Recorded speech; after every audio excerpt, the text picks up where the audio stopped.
আমাদের সোহমদাকে বরণ করে নিচ্ছেন 4 নম্বর পঞ্চায়েত সমিতির মেম্বার মিঠু বিশ্বাস। মিঠু বিশ্বাস আমাদের সোহমদাকে বরণ করে নিচ্ছেন। আসুন।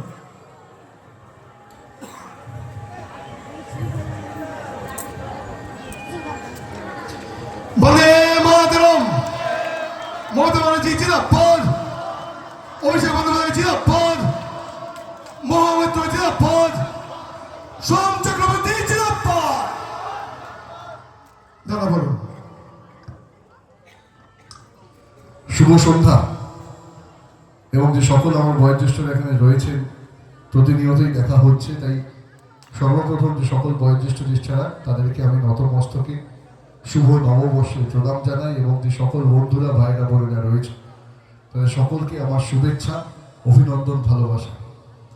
ধন্যবাদ পীযূষদাকে, অঞ্চল সভাপতিকে, এবং মঞ্চে সব থেকে যিনি আলোকিত করে বসে রয়েছে, যেখানেই যায় তার সেখান থেকে একটা লাইট বেরোয়, তীব্র তেজ। বুঝতেই পারছেন কার কথা বলছি। আমাদের জেলার মাননীয় সভাপতি তথা সাংসদ, এবং অবশ্যই আমি বলি সর্বোচ্চ সব জায়গাতেই যে বাংলায় আরও একজন অগ্নিকন্যা মহুয়া মৈত্র,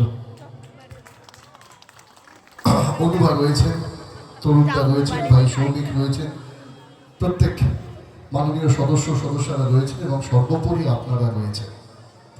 9টা বাজে, এটা কিন্তু তৃণমূল কংগ্রেসের আমাদের পথসভা হচ্ছে, কিন্তু রাত্রির 9টাতেও এত গরমকে উপেক্ষা করে যারা তৃণমূল কংগ্রেসের এই ছোট্ট পথসভাকে জনসভার রূপ দেন, আমরা প্রত্যেকে আপনাদেরকে নতমস্তকে প্রণাম ও কৃতজ্ঞতা জানাই। মায়েরা হাত পাখা করছেন কিন্তু জায়গা ছাড়ছেন না। তার মানে আমি এটা মনে করি যে মায়েরা চুলও বাঁধে, সে রাধে, সে চুলও বাঁধে। আর আমার মায়েরা এখানে যেমন রান্নাও করে তেমনি চুলও বাঁধে। তাই এই যে হাত পাখা করছে গরমের মধ্যে, একদিকে যেমন শান্তি, একদিকে যেমন তৃপ্তি, তেমনি আমার মায়েরা মার চণ্ডীরও রূপ নেয়। কারণ যখন এই বিজেপির হারমাতগুলো বাংলাতে দখল করতে আসবে, ওই হাত পাখাটা ঘুরে যাবে, ডানটার দিকটা সোজা হয়ে যাবে, এবং বিজেপির যে হারমাত আর খড়িগুলোকে মারতে মারতে মারতে মারতে আমরা বাংলা থেকে বার করি। যারা শুধুমাত্র ধর্মকে সামনে রেখে বিভাজন সৃষ্টি করে, তাদেরকে আমি বলি যে প্রত্যেকটা জায়গায় যেখানে তৃণমূল কংগ্রেসের সভা হয়, তোমরা বিজেপিরা এসে দেখে যাও যে তৃণমূলের কত ক্ষমতা, জনগণের ক্ষমতা। কারণ আমাদের এখানে সম্প্রীতি রয়েছে, আমাদের এখানে সাম্প্রদায়িকতা নেই। আমরা যেমন সমানভাবে দুর্গা পুজো করি, তেমনি ঈদ পালন করি, তেমনি গুরু নানকের জন্মদিন পালন করি, তেমনি ছট পুজো করি, তেমনি বড়দিনও পালন করি। এটাই আমাদের সংস্কৃতি, এটাই আমাদের রীতি, এটাই আমাদের শিক্ষা। কিন্তু যারা সত্যিকারের বহিরাগত, আক্ষরিকভাবে বহিরাগত, তারা শুধু বাংলায় আসে শুধুমাত্র নির্বাচনের সময়, তাছাড়া দেখা যায় না। দেখবেন চিড়িয়াখানায় নানান রকম পরিযায়ী পাখি আসে শীতকালের সময়, শীতকাল চলে যায়, পরিযায়ী পাখিরাও উড়ে চলে যায়। তো এরাও আসে নির্বাচনের সময়, উড়তে উড়তে উড়ে আসে, আর এসে বাংলার মাটিতে পা রাখবে না, ডাইরেক্ট রথের ওপর উঠে পড়বে। তো তাদেরকে বলি যে তোমরা এই যে পরিযায়ী পাখি, তোমরা যে বাংলাকে এসে দখল করার রাজনীতি করো, বাংলাকে দখল করার চেষ্টা করো, আমাদের বাংলার অভিভাবিকার নাম জানো তো? মমতা বন্দ্যোপাধ্যায়। আর তার সঙ্গে সব থেকে বড় অনুপ্রেরণা, সব থেকে বড় শক্তি যদি কেউ থাকে, তা হলো এই বাংলার জনতা। তো যতদিন আমরা আছি, যতদিন আমাদের নেত্রী আছে, আমরা প্রাণ দেব, রক্ত দেব, কিন্তু আমাদের বাংলার সম্মান, আমাদের বাংলার মাটি কোনো বহিরাগতদের হাতে তুলে দেব না। আরে আমার জন্ম হয়নি করিমপুরে, এতে আমার কি দোষ? মহুয়ারও জন্ম হয়নি করিমপুরে, কিন্তু তিনি তার কাজের মধ্যে দিয়ে আপনাদের প্রত্যেকের মনের মণিকোঠে জায়গা করে নিয়েছে। আমিও তাই করব। বিগত 5 বছর ধরে চণ্ডীপুরের বিধায়ক হিসেবে তাই করেছি। কারণ আমি মনে করি যে জন্ম মৃত্যু বিবাহ আমাদের হাতে নেই, ঈশ্বরের হাতে, ওপরওয়ালার হাতে। কিন্তু আমাদের পরিচয় আমরা করতে পারি এই পৃথিবীতে, এই সমাজে, আমাদের কাজের মধ্যে দিয়ে। গাছ তুমি কি, ফলের পরিচয়। আর এটাও আমরা মনে করি যে যারা নিজেকে বড় বলে, বড় সে নয়, লোকে যারে বড় বলে বড় সে হয়।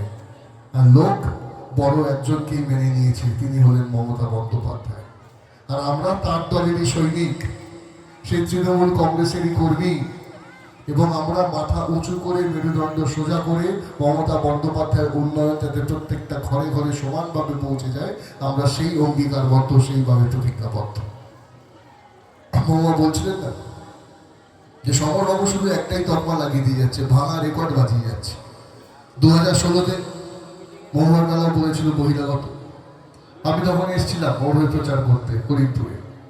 আবার 2019-এ যখন উপনির্বাচন ঘটেছিল বিমলেন্দু সিংহ রায় বাবু ওনার হয়ে আমি প্রচার করতে এসেছিলাম।